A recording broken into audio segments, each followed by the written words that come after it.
Здравствуйте, уважаемые коллеги. Позвольте начать очередное заседание РМО, которое посвящено государственной итоговой аттестации.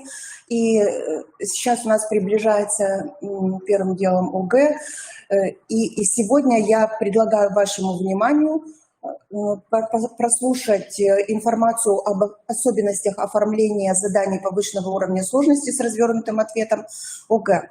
Выступит учитель математики технологического лицея, председатель экзаменационной комиссии ОГЭ Терентьева Елена Ивановна. Пожалуйста. Добрый день, уважаемые коллеги. Сегодня мы еще раз проговорим все особенности оформления заданий повышенного уровня сложности с развернутым ответом, тем самым ответим, может быть, на такие наболевшие вопросы, что как будет все это проверяться, чтобы вы еще раз могли, как бы сказать, показать своим детям, чтобы они не совершали таких ошибок. Итак, начинаем. Значит, первым делом, что я хочу рассмотреть, это какие типичные ошибки допускают дети при оформлении второй части. Мы с вами пройдем по заданиям, и, соответственно, из всех ошибок будут вытекать все те недочеты, которые дети совершают. Итак, 20-е задание – это задание на решение уравнения и неравенств, и какие здесь были недочеты по итогам проверки прошлых лет. Итак, первое – это очень важная такая грубая ошибка, это отсутствие области допустимых значений переменной, тем самым работа сразу обнуляется. Второе – это ошибки при решении квадратного уравнения. То есть, когда мы решаем квадратное уравнение, даже при помощи формулы корней, здесь, конечно, важно записывать все формулы, и формулу дискриминанты, и формулу корней, и некоторые дети допускают ошибки в записи этих формул. Следующая, третья, наиболее самая распространенная ошибка – это вычислительная ошибка. Четвертая – ошибка в действиях с рациональными числами, то есть умножение и деление рациональных чисел. Пятое, введение переменной t нет обратной замены. То есть дети решают, допустим, биквадратное уравнение, выполняют замену переменной, но обратную замену не выполняют, им записывают неправильный ответ. Далее, шестое, это при умножении выражения на 0. Так, седьмое, потери слагаемых при равносильных преобразованиях, то есть неправильное приведение подобных слагаемых. Восьмое, это ошибки формул сокращенного умножения допускают. Описки знаков плюс и минус. Десятое, неправильное приведение подобных слагаемых. Следующая ошибка, это допускает округление иррациональных чисел. То есть, если, допустим, у них выходит в ответе корень из 2, условно говоря, то дети допускают некое округление до 1,4, тем самым заблаговременно дают неправильный ответ. Следующая ошибка – это переход от дробно-рационального уравнения к квадратному. Здесь я на это обращу особое внимание к алгоритмам решения каждого вида уравнения, и об этом мы с вами еще поговорим. Следующее – это запись ответа. Иногда ребята неправильно указывают ответ. Допускают ошибки при сложении двух дробей с разным знаменателем. Так, словесное описание. То есть, как говорится, если не знаю, что писать, лучше вообще ничего не написать, нежели написать, но неправильно. Ну и также ошибки при сокращении дробей и неправильное применение терминов. Следующие ошибки рассмотрю, это 21-я задача, это решение текстовой задачи. Значит, здесь также мы обратим с вами внимание на алгоритм оформления данной задачи. И какие ошибки допускались здесь? Так, местонахождение скорости сближения при встречном движении должна быть сумма, а пишут разность. То есть здесь не идет неправильное понимание задачи. Далее допускаются ошибки при переводе единиц измерения. Также пишут неправильные формулы. Даже в простых формулах расстояния допускают ошибки. Следующая распространенная ошибка – это отсутствие перехода от расстояния пройденного поезда к его длине. Вот были в прошлом году такие задачи, позапрошлом году, извиняюсь, и тем самым дети не указывали вот эту взаимосвязь и считалась задача выполнена неправильно. Нет краткой записи, приближенное значение и вычислительные ошибки. Да, и вот здесь я хочу напомнить, что вычислительная ошибка – это ошибка, допущенная при выполнении арифметических действий, то есть сложение, вычитание, умножение и деление. Если вы думаете, что извлечение корня квадратного или возведение в квадрат, допустим, то это не считается вычислительной ошибкой, это непонимание темы квадратного корня, скажем так. Следующее 22-е задание – это задание работа с графиком, то есть здесь необходимо будет построить график функций и провести некое исследование и дать ответ согласно вопросу задачи.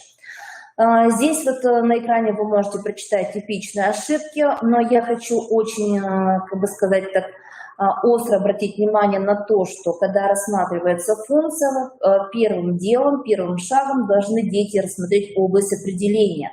И некоторые пишут не область определения d от y, да, этой функции, а некоторые пишут область допустимых значений выражения. То есть это грубая ошибка, идет непонимание. Ну и далее, когда строится сам график, не учитываются выколотые точки, то есть не учитывается область определения функции при построении данного графика этой функции.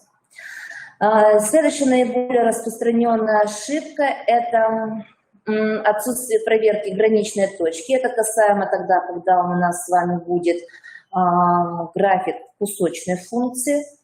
Вот, здесь же я обращаю внимание на то, очень спорно у нас всегда был момент, это точка склейки, точка разрыва. Мы понимаем с вами, что это начало исследования функций, и это 10 класс, это тема производная, но все-таки дети должны понимать, что если нам дана непрерывная функция, то имеется некая точка склейки, и мы ее должны с вами указывать. Но на это я еще тоже обращу ваше внимание.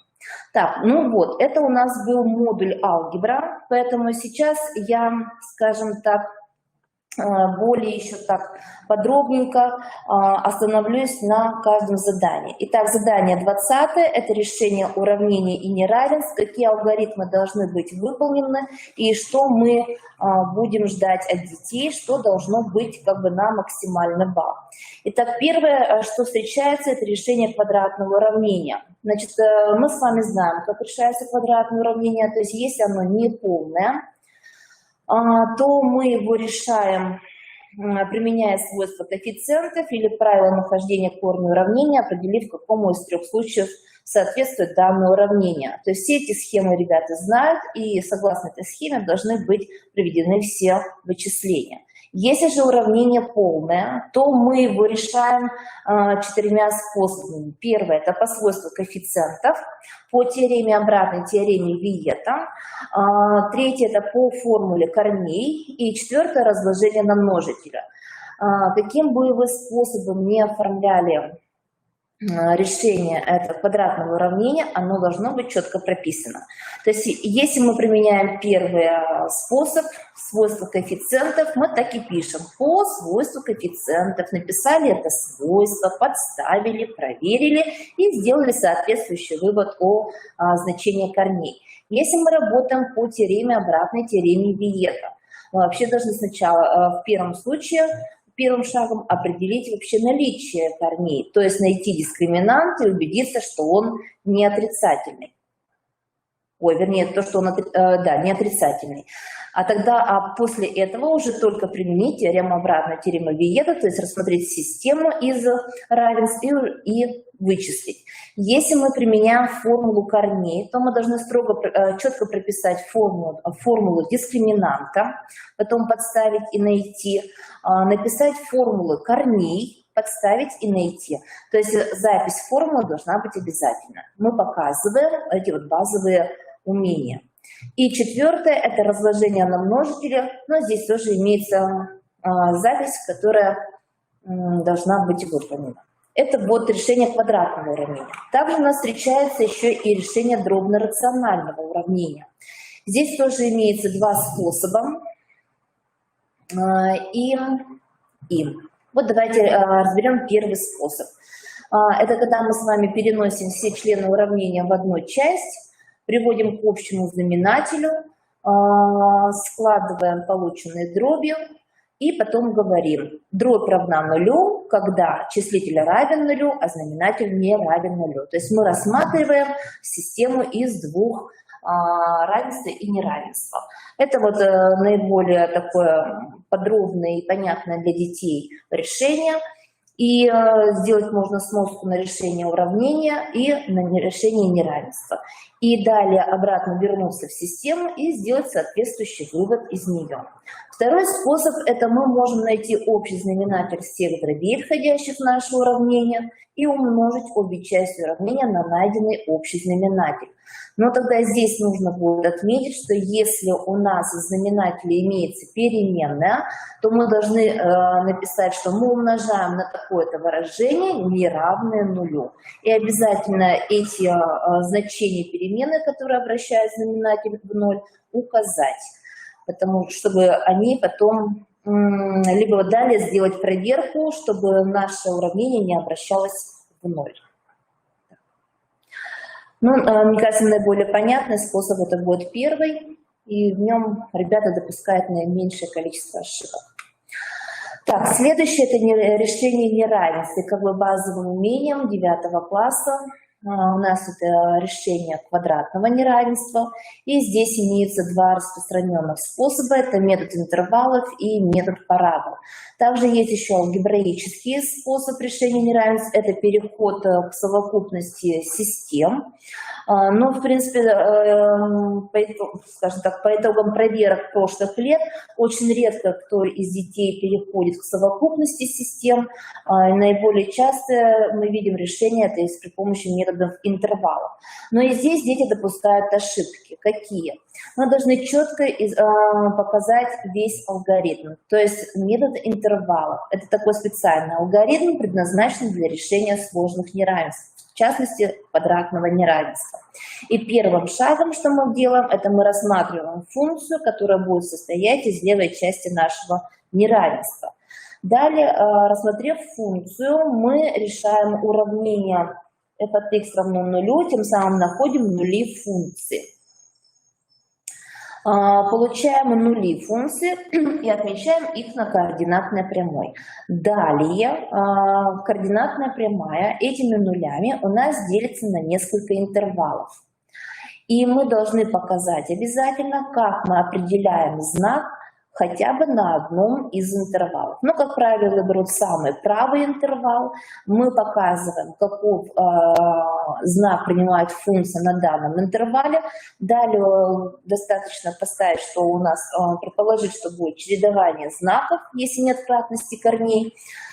Все это мы отмечаем. И согласно знаку мы отвечаем на вопросы дальше в следующем порядке. Сначала мы пишем, что y больше или меньше нуля при таких-то x, таких-то промежутках. А потом только мы записываем в ответ чисто запись ответа, числовые промежутки нашей переменной. Вот. В принципе, метод парабол схож. Вот здесь я привела это на примере. Это графический способ, метод парабол. Нам дано квадратное неравенство, мы также все это переносим в левую часть и рассматриваем соответствующую функцию. Если мы имеем, мы решаем неравенство графическим способом, то мы должны обязательно дать название этой функции, чем является график, куда направлены ветви. Далее находим нули функции. Пока обязательно фраза схематично изобразим график, то есть схематично изобразим параболу. И на числовой прямой отмечаем нули, показываем нашу параболу. И согласно расположению параболы мы отмечаем знаки. И далее вот делаем заключение, что y меньше нуля при x, находящемся в таком-то промежутке. Ну и, соответственно, в ответ мы переносим только числовой промежуток. Это метод парабол. И следующий способ я хотела показать алгебраический. Это совокупность нескольких систем. То есть данное неравенство мы также можем рассмотреть и алгебраическим способом, не прибегая к методу интервалов и метод парабол.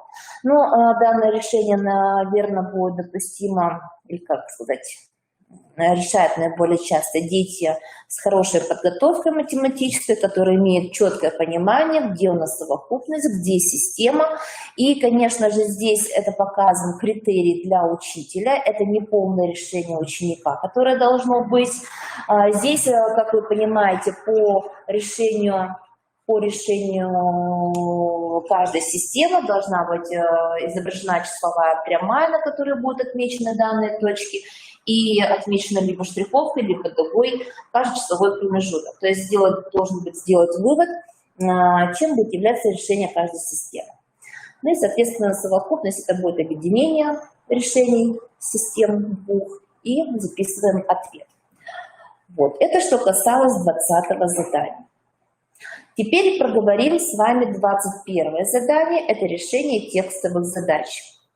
Здесь, конечно, хотелось бы остановиться на, опять же, четком понимании алгоритма решения текстовой задачи, и чтобы вы от ребят тоже требовали выполнения этого алгоритма, чтобы все это было взаимосвязано, понятно и логически правильно выстроено все решение. Итак, первое, что мы с вами делаем, это читаем задачу. Второе, ввести неизвестно. Даже если ребенок, читая задачу, начинает сразу писать краткую запись, таблицу, схему или какой-то график, да, пусть оставит одну строчку выше либо правее, для того, чтобы записать, что он обозначит за x. То есть пусть x, обозначение переменной, обязательно должно быть. Далее у нас идет таблица. Может быть краткая запись, может быть какая-то схема на ваше усмотрение, в которой вы показываете выражение искомой переменной через данные и вспомогательные величины. То есть здесь мы показываем всю взаимосвязь, которая имеется в нашей задаче. Четвертое, обязательно фраза, я ее называю волшебной фразой, и детям, в принципе, это название запоминается, они никогда его потом не забывают. По условию известно что. Это как раз тот самый переход от вашей схематического изображения задачи к построению математической модели. То есть это как раз идет взаимосвязь между задачей и математической моделью этой задачи. То есть это фраза обязательно, которая вас подвигает к составлению уравнения. Итак, мы построили математическую модель, далее пишем, составим и решим уравнение, и решаем эту математическую модель. Решив данную модель, как правило, это у нас будет некое уравнение, либо дробно-рациональное, либо квадратное уравнение, может быть, это будет и линейное уравнение, может еще как-то выразиться через что-то. И мы должны проанализировать полученный результат, исходя из содержания задачи. То есть мы понимаем, что решая математическую модель, я на примере приведу квадратного уравнения, мы получаем два корня, отрицательный и положительный. Но этим самым напротив отрицательного значения мы можем написать, что это не удовлетворяет условию задачи, либо это прописать, что если там какая-то величина была обозначена за x, что она не может быть отрицательной. Вот. А потом только внизу мы под следующим шагом мы пишем, что вот такое-то значение, такая-то единица измерения получили то-то, то-то. То есть что мы с вами обозначили. Если мы работаем, допустим, со скоростью, то нашли x равно 60 и пишем 60 км в час, скорость такого-то транспорта. Так, ну и после чего мы записываем ответ. Так, в ответе достаточно указать значение с единицей измерения. Еще здесь хотелось бы отметить следующее, что когда вы составляете таблицу, когда вы пишете заголовки, обязательно нужно указать единицы измерения этих величин, чтобы проверяющие могли понимать, и сам ребенок должен понимать, в чем у него измеряется та или иная величина. То есть есть у нас производительность, допустим, время и работа, мы это отмечаем. Есть у нас скорость, время, расстояние, тоже единицы измерения отмечаем. Если у нас будет задача на определение средней скорости автомобиля, то мы обязательно должны будем указать, что средняя скорость – это весь путь делить на все время. И потом, только подставляя в данную формулу величины, мы с вами делаем соответствующий вывод и находим среднюю скорость. То есть, по сути дела, должен быть вывод этой формулы и понимание того, как это делается. Так.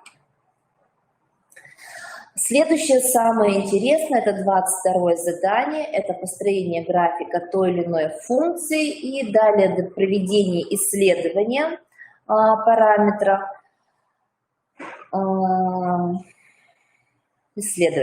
Да. И здесь наиболее часто встречается это квадратичная функция, дробно-рациональная функция и кусочная функция. Но перед тем, как готовясь к семинару, я пролистала учебники, и в каждом из учебников есть четкий алгоритм построения той или иной функции. И вот здесь я хотела привести примеры прям вырезкой из учебника. Значит, здесь очень хорошо говорится про линейную функцию и ее график. То есть, когда мы с вами пишем функцию, мы должны понимать ее, как она называется, чем будет являться область ее определения и чем будет являться график данной функции. Итак, если нам будет дана линейная функция, график является прямая, ну, можно, да, обязательно говорим про область определения и можем сказать, в каких четвертях она будет проходить. Далее также я вот нашла про построение графика квадратичной функции. Значит, когда мы с вами будем строить график квадратичной функции, следуем следующего алгоритма. Он везде стандартен, в принципе, пролистая несколько учебников, у всех это практически одно и то же. Итак, мы записываем функцию, даем ее название, чем является график, то есть пишем квадратичная функция, график является парабола, ветви направлены вверх или вниз, почему, область определения такая-то. После чего мы с вами определяем координаты вершины, мы пишем у x вершина формулу, и вычисляем и находим y вершина. Можно указать точкой, можно указать просто координаты. После чего мы определяем нули функции, то есть решаем соответствующее квадратное уравнение, и не забываем здесь про алгоритм решения квадратного уравнения, то есть это должно быть тоже здесь показано. И следующий шаг – это дополнительные точки для построения графика.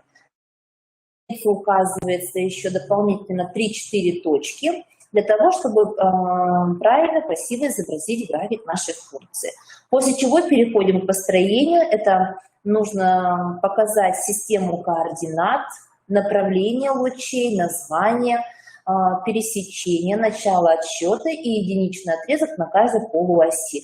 После чего мы с вами чертим график квадратичной функции и обязательно его подписываем. Вот. Это будет полный алгоритм, и он будет оценен по достоинству в 1 балл. Да? То есть если мы с вами выполняем 22 задание, и мы только построили график функции, то у нас с вами 1 балл. 1 балл дается дополнительно еще за исследование. Так, следующее я хотела бы еще остановиться на дробнолинейной функции и ее графике. То есть, когда у нас будет функция, вот здесь приведем пример y равно 2x плюс что-то, делить на x минус 1, да. В принципе, это у нас дробнолинейная функция. Мы можем здесь выделить целую часть и как-то преобразовать и показать преобразование графика функции, то есть параллельный перенос движения вдоль оси ОХ и ОY, это тоже допускается.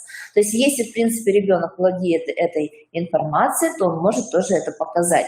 То же самое и у квадратичной функции. Он может выделить полный квадрат и показать движение графика y равно x в квадрате вдоль оси ОХ и вдоль оси ОY. Так, ну что касаемо дробнолинейной функции, значит, также указываем название, чем является график, это гипербола. Обязательно указываем область определения, тем самым мы определяем с вами выколотые точки. Так, и строим дополнительную таблицу значений для того, чтобы построить ветки параболы. Мы таблицу можем построить для 2 ветвей, а можем построить одну ветвь, но указать, вторая ветка строится симметрично относительно какой-то точки, если это будет со смещением. Но лучше, чтобы уже, как говорится, меньше ошибок совершить, то лучше, конечно, указать 2 таблички для каждой ветки по отдельности. Ну и также мы с вами изображаем множество точек, соединяем все это в график и получается, и его подписываем. Так. Ну и здесь хотелось бы рассмотреть поподробнее пример, когда нам дана кусочная функция, потому что здесь как раз возникает вопрос в точке склейки или точке разрыва, и как раз вот здесь такие части, скажем, функции, это квадратичная функция и обратная пропорциональность, и показать, как проводится исследование. В одном из учебников тоже было приведено очень подробное решение, и вот здесь я вам его покажу. Итак, нам дана, во-первых, когда мы с вами переписали, скажем так, задание, мы пишем, что нам задана кусочная функция, область определения, и указали, соответственно, согласно промежуткам, которые здесь указаны. Потом можно ставить циферку 1, рассмотрим первую часть графика. И вот мы рассматриваем y равно минус 18 деленное на x. Здесь, в принципе, вот не указана область определения, поэтому мы можем сказать, что в данном случае это обратная пропорциональность. График является гипербола, которая состоит из двух ветвей, расположенных во второй и четвертых четвертях. Если же я в заголовке в самом начале напишу, что у меня x меньше минуса 2, то я скажу, что у меня график является часть гиперболы, потому что у меня область определения в данном случае ограничена. Так, ну вот здесь у нас с вами имеется таблица дополнительных значений для того, чтобы построить эту часть гиперболы. Ставим циферку 2 и рассматриваем квадратичную функцию. Если мы указываем с вами область определения, то говорим, это является часть параболы, ветви которой направлены вверх, определяем вершину, нули и дополнительные точки. Вот вы спросите, что такое обведено в синий кружочек. В синий кружочек как раз обведена та самая точка склейки. Значит, мы допускаем два способа ее оформления. Первое, она должна быть в таблице значений каждой функции, вот как в этом случае. Либо, если мы не прописываем их в таблице этой точки, то мы можем около графика эту точку обозвать и показать ее координаты и сказать, что это будет точка склейки наших графиков.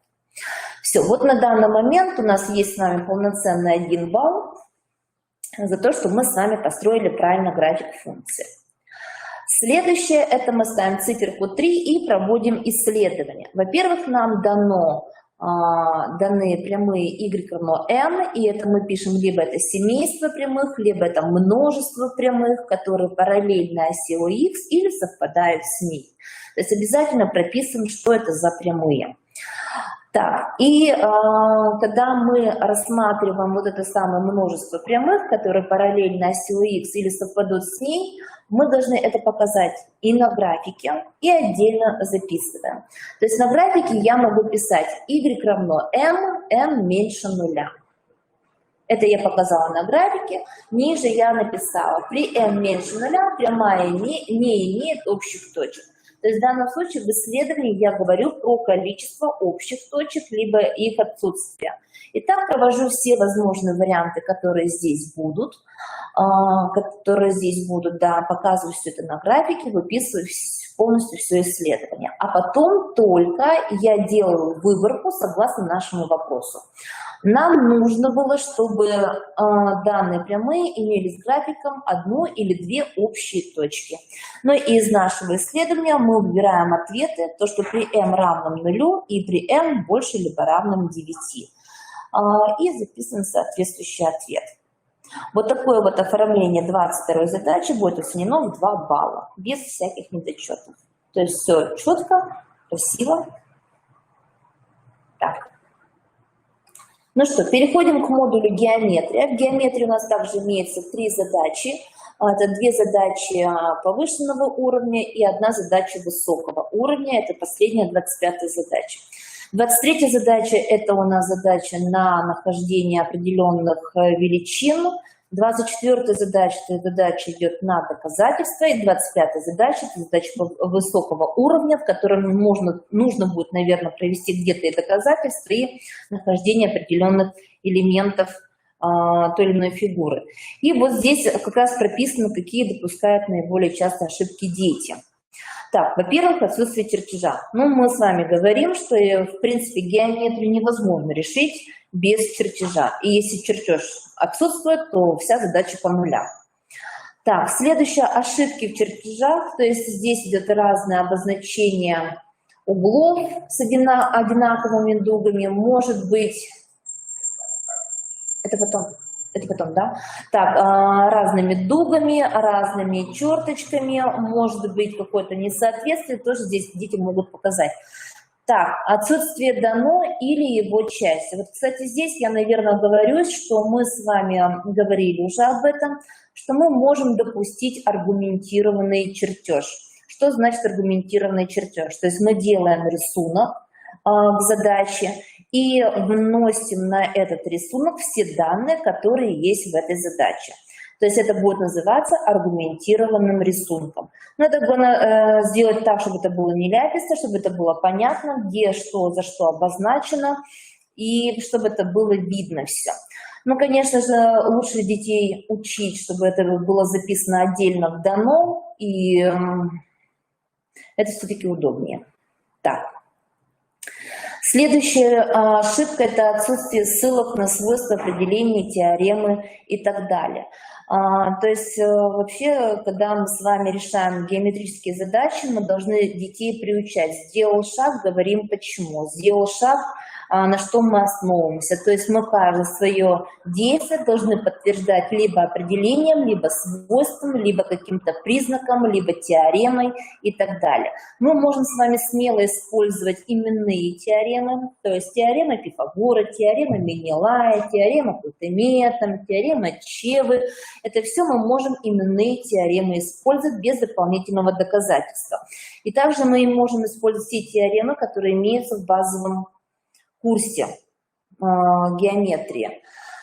Единственное, что мы не можем с вами использовать в качестве свойств теорем, это ключевые задачи. Вот здесь я оговорюсь, наверное, по поводу параллелограмма. Значит, все мы знаем, что у нас всего лишь 4 базовых свойства, основных свойств параллелограмма, а остальные 8 или 10 свойств, это мы с вами решаем ключевые задачи. И, в принципе, дети эти задачи знают, они принимают их как свойства для того, чтобы можно было быстро и легко увидеть решение той или иной задачи.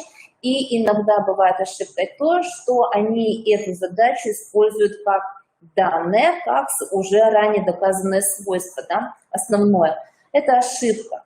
Иногда вот даже 24-й задаче идет задача про то, что биссектриса, проведенная из острого угла в параллелограмме, отсекает равнобедренный треугольник.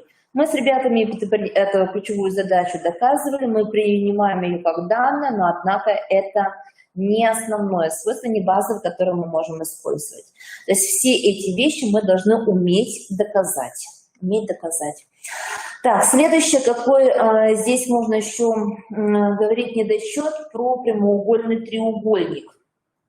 Когда мы с вами применяем теорему Пифагора, до этого момента мы должны с вами прописать прямоугольный треугольник. Почему он прямоугольный? То есть указать его угол, который равен 90 градусов. Далее пишем по теореме Пифагора, пишем ее основное соотношение, то есть квадрат гипотенузы равен сумме квадратов катетов. И после чего только мы можем сделать какие-то выводы, что нужно найти, какой-то катет и так далее, какие-то действия свои уже выполняем. Но вот это должно быть обязательно. Здесь также вот по поводу путаницы названия углов. Если мы используем название углов, которые образуются при параллельных прямых и секущей, то есть односторонние, соответственные, накрест лежащие, то мы здесь должны показать четкое название этих углов и говорим, допустим, накрест лежащий при таких-то параллельных прямых и секущий такой-то. То есть полностью указан весь комплект, скажем так, как эти углы образуются. Так. Следующее, то, что не прописывают дополнительное построение. Очень часто бывает так, что нужно, допустим, построить то ли высоту, или еще что-либо, диагонали, и это обязательно нужно прописать. То есть каждый свой шаг в геометрии мы описываем. И следующее, решение квадратного уравнения в отрезках.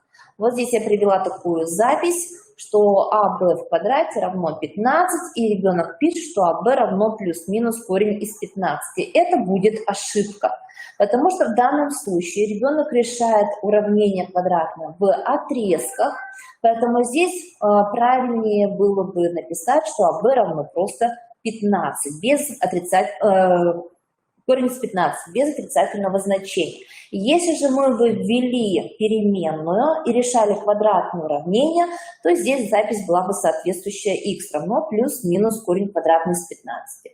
Но так как мы с вами здесь решаем, допустим, здесь приведем пример решения в отрезках, то эта запись будет ошибочная. Так, ну и, соответственно, описки. Описка. Да. Так, следующая, 24-я задача, это задача на доказательство. Так, ну вот здесь вы можете рассмотреть основные, скажем так, ошибки. Я единственное, наверное, остановлюсь на следующем. Когда мы с вами используем признаки, допустим, нам нужно доказать, что треугольники равны или треугольники подобны. Во-первых, ребята иногда неправильно составляют название треугольников, да, то есть соответствие вершин, углов равных или пропорциональных сторон. Вот здесь нужно давать четкое понимание, что должны быть составлены названия треугольников правильно. Далее рассмотрим такие-то треугольники. Двоеточие. У них первое, второе, третье, допустим. Соответственно, вывод по такому-то признаку треугольники равны. Либо первое, второе, по такому-то признаку треугольники подобны. То есть вот такая вот схема должна быть правильна. Что касаемо самих признаков, мы уже ушли от их нумерации, и мы даем их краткую формулировку, допустим, по двум сторонам и углу между ними это в равенстве, ну и подобное по двум углам в подобии очень часто встречается. То есть можно применить краткую формулировку этого признака. Следующее. Так. Вот здесь производит подмену геометрических понятий, то есть прямая, отрезок, угол, вершина. Но хотя в последнее время это встречается редко, но все-таки бывает. Так, обозначение углов одной буквы. Давайте все-таки не будем допускать. Значит, новую называем 3 буквами обязательно, да. И необоснованный вывод пропорциональности сходственных сторон. Это тоже касаемо, да, 24-й задачи. Бывает так, что ребята пишут, что стороны пропорциональны, а почему они это не показывают. То есть мы должны сначала составить равенство, а потом из этого говорим, что раз у нас эти равенства равны, то стороны пропорциональны. То есть здесь вот как бы логика рассуждения должна быть четко показана. Использование фактов без доказательства. То есть, опять же, вот это касаемо ключевых задач. То есть, если мы используем ключевую задачу, то есть ребенок понимает, что это он знает, то мы обязательно должны это доказать. Так, ну и иногда бывает так, что на черновике ребенок сделал чертеж, какие-то сделал свои рассуждения, поставил дополнительные буквы, и при переписывании на часовик какие-то буковки не поставил. Но они имеются в решении. Это тоже будет ошибкой, потому что когда проверяющий читает решение ребенка, он проверяет соответствие с чертежом. Если имеются какие-то буквы в решении, а на рисунке его нет, то как мы можем это проверить суждение вот, того или иного факта? Это тоже будет ошибка. Так, ну и 25-я задача, это задача повышенного уровня. Наиболее часто они решаются при помощи окружности. И здесь мы должны указать условия существования этой окружности, если она, допустим, не дана. Так, обязательно доказываем подобие треугольников. Отсутствие принадлежности точки прямой. Может, если это касаемо замечания, знаете, к чему? Вот, в прошлые года была такая задача, что в окружности 2 точки лежали по разные стороны, там на хорде, и то есть мы должны показать, что хорда и радиус будут взаимоперпендикулярны. Вот это вот задача, и как раз нам нужно было показать, что эта точка будет принадлежать к этой прямой. То есть эту принадлежность нужно обязательно показывать. Так, ну и вот здесь неверная трактовка следствий из теоремы касательно секущих. В принципе, эти все теоремы, они, конечно, в одном учебнике идут базовые, как бы, вот, допустим, Мерзляк в своей геометрии в 7 классе все эти теоремы показывает, все они доказываются. Вот, допустим, у Атанасяна некоторые теоремы идут как ключевые задачи. Но и здесь уже есть договоренность, что все эти скажем так, слово потеряла. Так, в общем, вот эти все суждения мы с вами принимаем как базовые. То есть все теоремы о касательных, секущих, хордах мы с вами берем и смело применяем в решении 25-й задачи. Вот. Теперь все у меня, да? Угу. У меня все. Как бы я закончила такой краткий обзор. Тем самым мы проговорили все допустимые ошибки, какие могут быть, и рекомендации дали по оформлению. Но сейчас я готова выслушать ваши вопросы. С удовольствием на них отвечу. Так, первый вопрос. Можно ли скачать презентацию для проведения?